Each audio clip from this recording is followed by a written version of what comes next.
Olá, seja bem-vindo, seja bem-vinda. Este é o programa Cada Vez Melhor com um Amor Exigente. E você sabe, o nosso encontro semanal aqui na Com Brasil TV e agora também sendo replicado aqui na TV aberta de São Paulo. Então mais um local aí para você estar acessando o nosso programa. Mas o que é o Amor Exigente? É um extraordinário programa comportamental que proporciona proteção social e qualidade de vida para você que está aí do outro lado e também para toda a sua família. É incrível, você não pode deixar de conhecer o Amor Exigente, não só se você tem um problema de dependência química na sua família, como o Amor Exigente é conhecido, né, por oferecer apoio e orientação aos familiares de dependentes químicos, mas para todo mundo que queira estar cada vez melhor, como diz o nome aqui do nosso programa. Certo, professor Miguel Tortorelli, nosso segundo vice-presidente da Federação de Amor Exigente. Bem-vindo mais uma vez, meu amigo. Muito obrigado, Tiago. Tiago, nota 1000. E hoje nós vamos ter um programa fantástico. Um assunto realmente que todos aqui conhecem, a grande maioria, mas praticamente todos. E vamos ter aqui a presença de um amigo, uma pessoa que está conosco, é do nosso grupo também e conhece profundamente aquilo que nós vamos trazer hoje. É isso mesmo, então vamos apresentar aqui nosso convidado. Aliás, que mês, hein? Estamos fazendo um mês aí de programas bastante interessantes, com temas muito relevantes aí. Então, o Amor Exigente sempre fazendo a sua... Nós vamos aprender, que eu também vou aprender. O seu trabalho de responsabilidade social. E hoje, Paulo Leme Filho, você já conhece, já esteve aqui conosco. Bem-vindo mais uma vez. Paulo, ele que é advogado, é escritor e é voluntário também do Amor Exigente. Bem-vindo, Paulo. Muito obrigado, Tiago. Muito obrigado a toda a família Amor Exigente. Para nós, como sempre, é uma honra, primeiro, ter a sua apresentação aqui, Tiago. É louco. Que muito nos engrandece. Não somos páreo para você na apresentação. Que isso? E segundo lugar, é mais uma oportunidade da gente estar perto de uma pessoa que a gente gosta, admira, agora de coração, sente falta. O Miguel, para mim, ele é mais do que um amigo. Ele é da minha família, mas da minha família próxima. Então, toda vez que eu posso fazer qualquer atividade com o Miguel, para mim é uma alegria incomensurável, indizível. Então, mais uma vez, a gente tá aqui cada vez melhor. Ele começou mal me elogiando, mas aí foi bem. Depois só falou a verdade do nosso querido Miguel Tortorelli. É recíproco. O Paulo é nota 1000, né? Nos ajuda em muitas coisas. Ele é nota 1000. É bom estar entre amigos, tá vendo? Paulo, vamos lá. Então, para quem não te conhece, audiência rotativa da TV, quem é o Paulo Leme? O que o Paulo Leme faz? Conta a sua história aí no Amor Exigente. Como que você... Eu, na verdade, sou um dependente químico, sou um portador da doença do alcoolismo, estou em abstinência há 27 anos, então há 27 anos e alguns meses eu não faço uso de nenhuma substância, não faço uso de nada que tire o meu humor para pior, né? E graças a programas como o Amor Exigente, como Alcoólicos Anônimos, como Narcóticos Anônimos, nós conseguimos... parar com a ingestão de álcool e de outras drogas.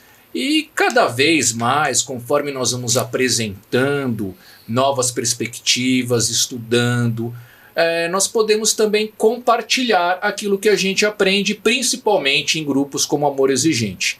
Então eu respiro dependência química, eu não sou um profissional, eu não tenho nenhum cargo em função da doença do alcoolismo ou da doença da dependência química, mas eu me considero uma pessoa moralmente obrigada a compartilhar aquilo que eu aprendi de graça.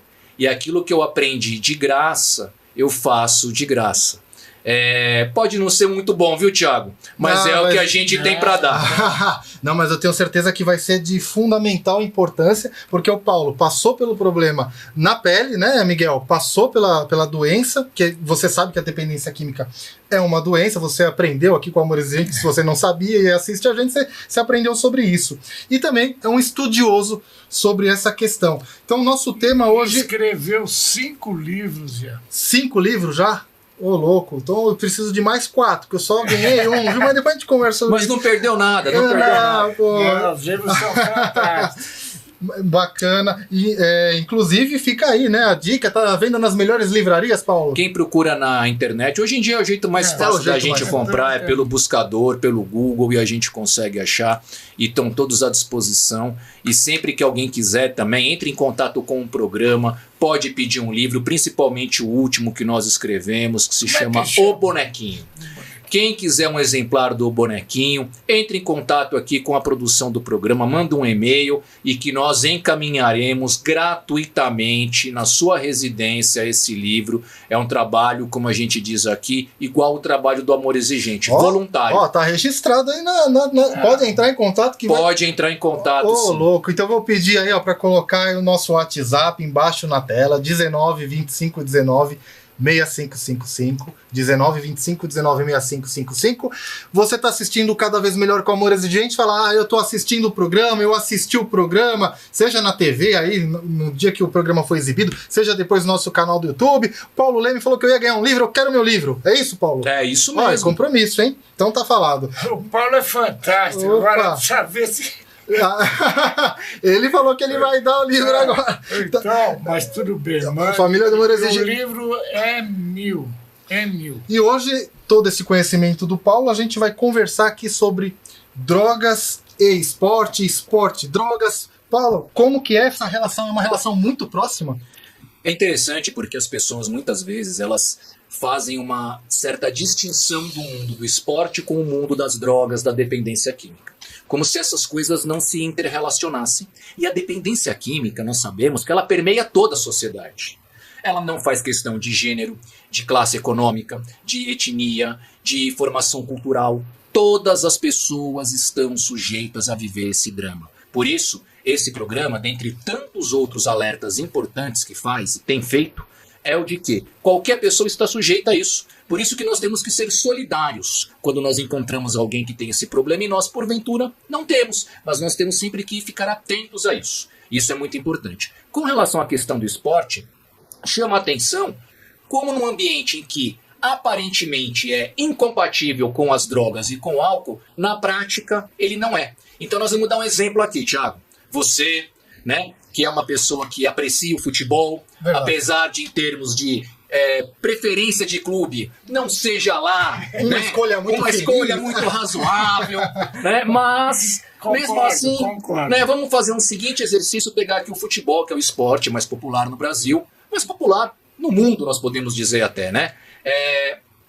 Veja só, imagine o seguinte, coloca na sua mente 5 jogadores de futebol profissional. O futebol vive muito de listas, né? Isso. Os 5 maiores jogadores de todos os tempos, na sua opinião. Pode falar. Então vamos lá, tem aqueles que eu vi e tem os que eu não vi, mas que a gente ouve falar, tá no nosso imaginário. Sem polêmica, tenta ir no certo. Tenta ir no certo, aquilo que você não tem dúvida. Vamos começar pelo rei, né? Rei Pelé.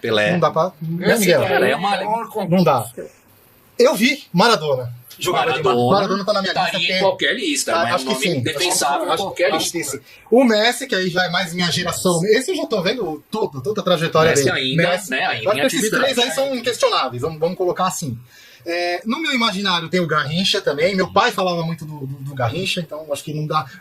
Pro meu pai, olha só, até fazendo. Meu pai achava que o Garrincha era mais que o Pelé. Tudo bem que meu pai era corintiano, então talvez tenha alguma questão aí. Mas olha só, vou fazer um parênteses com relação ao Garrincha. O Garrincha ganhou 2 Copas do Mundo, sendo que uma ele ganhou ao estilo do Messi na última Copa e ao estilo do Maradona em 86, jogando sozinho. Né? A segunda ele ganhou sozinho. E a primeira, em 58, ele foi protagonista. O Pelé, em 58, foi, claro, a revelação da Copa, mas não era titular, ele ganhou a titularidade ao longo da Copa. Em 62 ele quase não jogou, e em 70, sim, ele foi um protagonista. Então... o seu pai não tá falando totalmente não. Então vamos lá. E o último? Ele era reserva do Dida. E o último, então, Miguel, para não. Assim, do Flamengo. Vou colocar também de um tempo mais atual nosso aqui. Acho que pelos números, por tudo aquilo que faz, por tudo aquilo que representa, pelos recordes quebrados, vou colocar o Cristiano Ronaldo de quinto aí. Perfeito. É uma lista assim muito razoável. Então a sua lista é uma lista que qualquer cronista esportivo poderia fazer.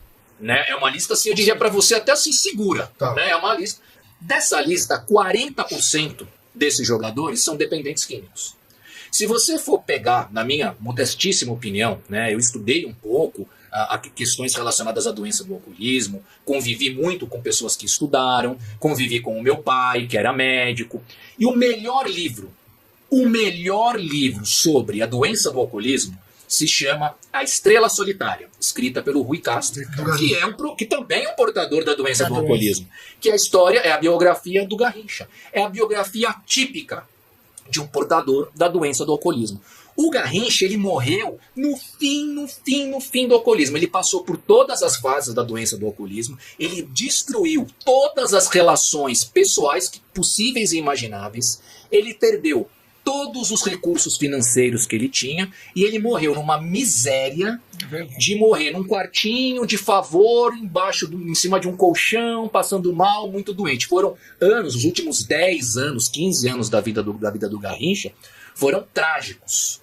Então o Garrincha, ele é tipicamente um portador da doença do alcoolismo. Olha, é algo que vale a pena para entender como funciona, até do aspecto orgânico, a doença do alcoolismo, esse livro do Rui Castro, que é um trabalho assim primoroso, que só poderia ser feito, Thiago, por alguém que conhece na pele a doença do alcoolismo, como é o caso do Rui Castro.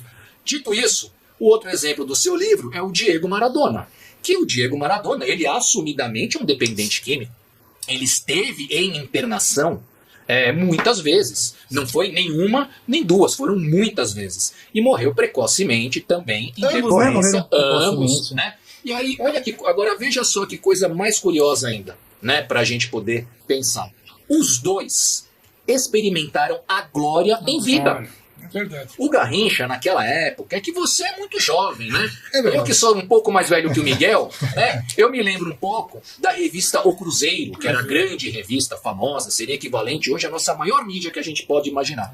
O Garrincha, ele se casou, né, com a maior cantora da época, que era a Elza Soares. Eles eram um casal que representava o que havia de sucesso. Garrincha, 2 Copas do Mundo, uma pessoa enaltecida por qualquer lugar que passasse, casado com uma das moças mais bonitas que o Brasil já viu nas artes. Então era uma pessoa que vivenciou a glória, ele experimentou a felicidade. Em termos daquilo que a fama pode proporcionar, ele viveu tudo. E aí, se nós pegarmos o caso do Maradona. O Maradona, para resumir muito, quem conhece um pouco a cultura do argentino, o Maradona tem uma religião. O Maradona, falando as coisas de uma forma certa ou errada, ele automaticamente era considerado aplaudido, por antecipação. Ele era uma pessoa que no país dele, qualquer coisa que ele fizesse, ele era aprovado por antecipação. Então são pessoas que viveram a glória, mas de uma forma assim repetitiva. E mesmo assim, passaram pela tragédia, pela infelicidade da dependência química. E aí, sabiam disso. E sabiam disso. E aí que a gente imagina, puxa vida, mas quando a pessoa tiver dinheiro, ele vai ser feliz. Quando a pessoa tiver fama, ele vai ser feliz. Tiver sucesso. Quando ele tiver sucesso, ele vai ser feliz. Quando ele for maior na atividade profissional dele, ele vai ser feliz. Não é verdade. O que nos leva a concluir que a felicidade, ela está em outro lugar. Nesses lugares em que nós falamos, com absoluta certeza ela não está. Isso é um drama pessoal, porque nós estamos falando de astros internacionais. Mas quantos e quantos outros que vivenciaram o drama da dependência química no esporte e que não tiveram tanto destaque? Sem querer exagerar, né? Sem querer exagerar, eu vou dar um exemplo aqui de algo coletivo. Tá? De algo que aconteceu em termos... E outros tantos devem ter acontecido. Todos falavam que em 1982 o Brasil era um time que seria campeão na Copa da Espanha.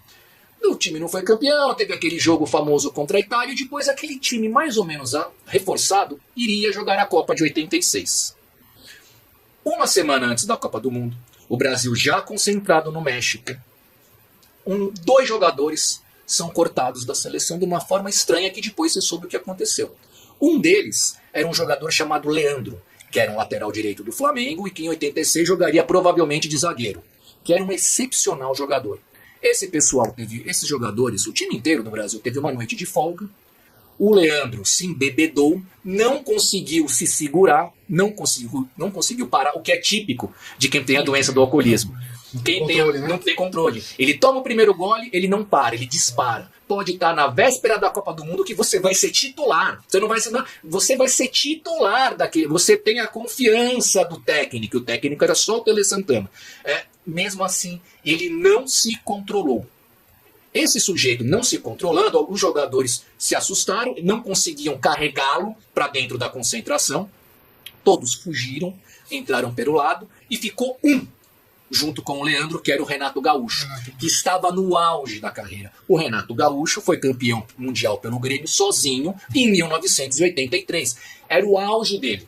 Era a Copa do Mundo do Renato Gaúcho. Uma semana antes da Copa do Mundo do México, de 86, o Brasil ficou sem o Leandro, titular, e sem o Renato Gaúcho no auge. Ou seja, o Brasil desperdiçou uma Copa do Mundo graças à doença do alcoolismo. E quantos outros, né, Miguel? Quantos outros jogadores que, por conta da dependência química, deixaram de não apenas terem carreiras para eles, mas também coletivamente para os times em que jogavam. E aí a gente entende, né, como é duro o drama da dependência química. E sem falar que assim, né, Miguel, a gente está aqui no Brasil que o futebol tem um impacto muito grande, especialmente nos mais jovens, né? E a gente vê até uma certa banalização, especialmente do uso do álcool, né, no meio do futebol, inclusive com propaganda na TV, né? Então é comum indústria da cerveja patrocinar nos jogos. É uma preocupação que a família precisa ter, né, Miguel? Com certeza absoluta, né? E se você... e que não vem a público, né? A grande maioria tem problema com álcool. Você vê que acaba o jogo, quando vão comemorar alguma coisa, vão para onde? Vão para um restaurante, você vê lá, tem bebida à vontade, quando realmente deveria ser ao contrário. E hoje ainda, né, ao menos os grandes clubes que a gente vê, que disputam a série especial, tem psicólogos, tem pessoas que levam para os jogadores, né, um caminho diferenciado. Mas mesmo assim acho que não está adiantando, né, Paulo?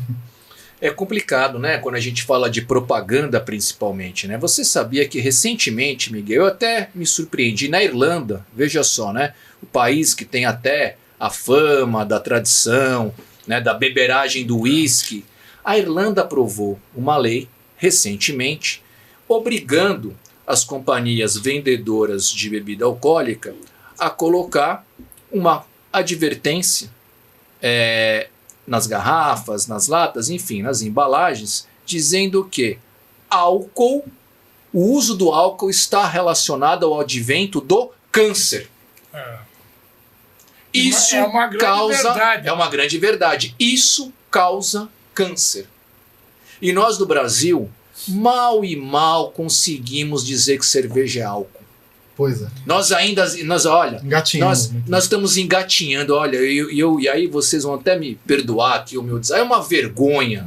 Né? Isso é o fim do mundo. Quem tem filho, né, pequeno, e aí dorme tranquilo com isso, realmente precisa talvez até se informar, porque é uma tragédia. Né? Paulo, e não é por acaso que as grandes indústrias, né, da cerveja especialmente, e até das apostas online, né, as famosas bets hoje em dia, apostam no futebol, né, apostam no esporte.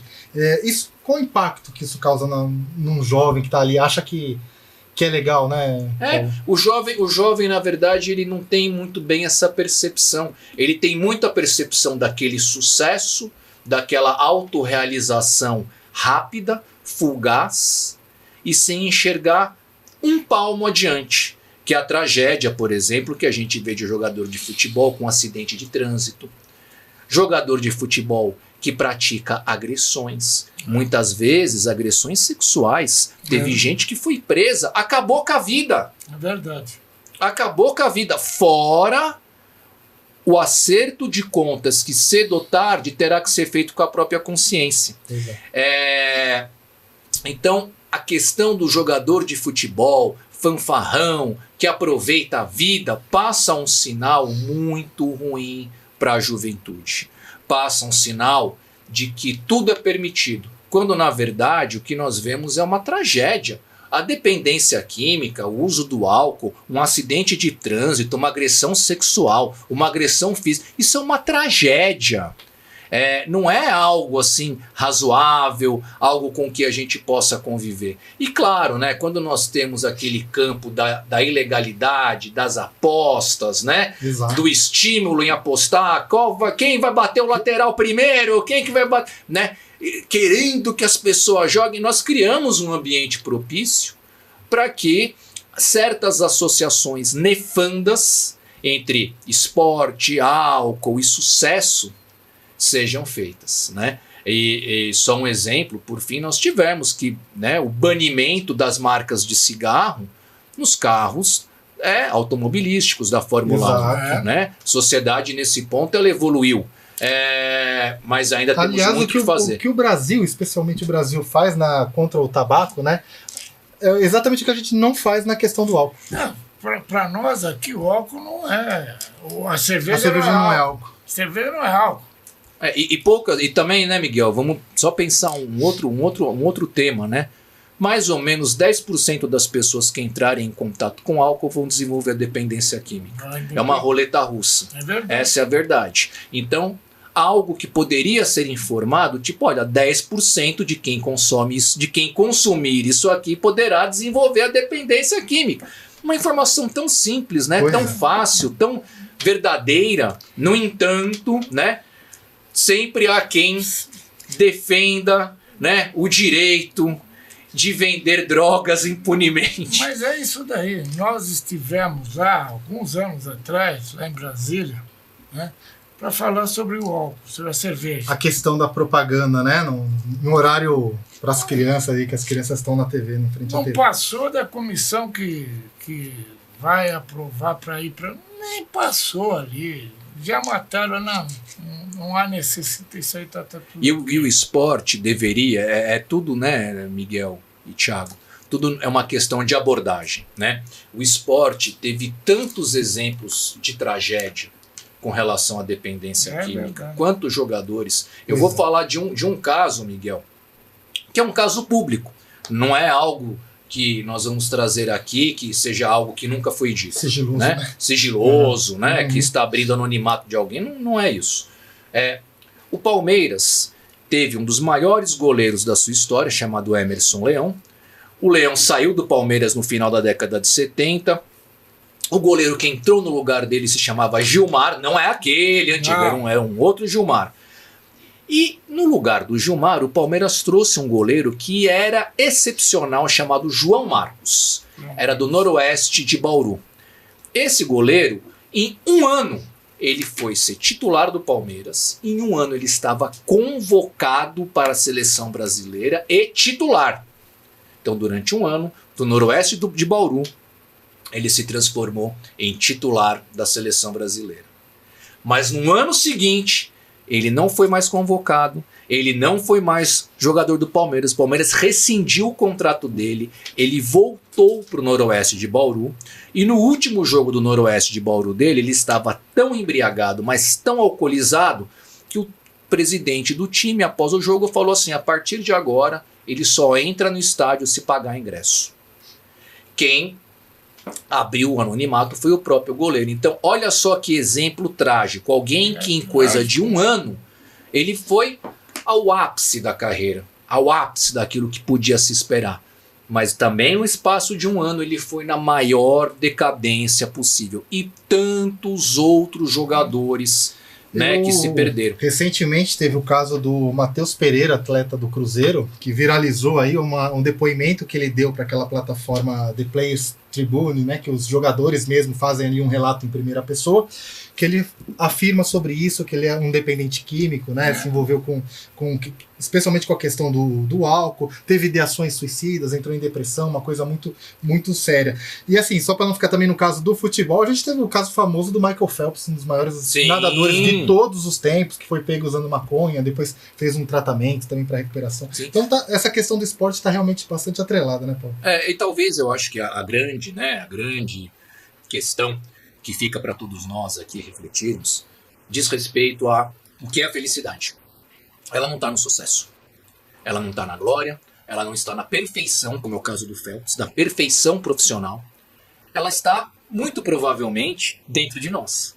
Talvez ela esteja na paz de consciência, talvez ela esteja na boa relação com os pais, com os filhos, com os próximos, e talvez ela esteja na sensação do dever cumprido, né? Mesmo que a minha vida não seja a vida igual a do Maradona, mas naquilo que eu posso fazer, até onde vai o meu braço, eu pelo menos tento fazer o melhor. Porque também não é fácil. As pessoas falam muitas vezes como se ser correto fosse muito fácil, mas não é. Né? O nosso mundo é um mundo de desafios. Não é um mundo onde as pessoas são corretas, honestas, falam só aquilo que pensam, tratam os outros, né, com a honorabilidade que elas merecem, né? Não é assim. Então também não somos, todos nós somos humanos. Todos nós temos as nossas dificuldades. Todos nós temos os nossos erros. E aí por isso que nós temos que estar cada vez mais ligados, imersos dentro de programas como o Amor Exigente. Até para que o jovem possa saber que nós não somos super-heróis, né? Nós somos falíveis. Então eu já vou deixar o convite aí para você. O papo foi bom, nosso tempo já tá acabando aqui, viu, Miguel? Infelizmente. Toda hora eu nem falei dos jogadores corintianos ainda. Toda hora eu termino o programa aqui. Mas ó, você vai pegar mais informações também no nosso site amorexigente.org. Temos um curso que a gente vai abordar também a problemática das drogas, da dependência química, cujo tema é as máscaras da adicção. Curso presencial, viu, Miguel? Lá no Centro Educacional Sotanier, Mojimirim, aqui no interior de São Paulo. Então, se você quiser saber mais sobre o assunto, venha conhecer, venha para o Amor Exigente. Venha se envolver com o Amor Exigente, que é um programa extraordinário de proteção social e de qualidade de vida. Muito obrigado, viu, seu Miguel? Obrigado, Paulo. Uma pergunta final. Nós, os nossos filhos, netos, no meu caso, o que a gente ouve, né? O pai não. Eu presenciei o pai com um filho de 14 anos. Meu filho vai comigo beber e levou o filho de 14 anos para beber cerveja num bar com ele. Como é que você vê isso, Paulo?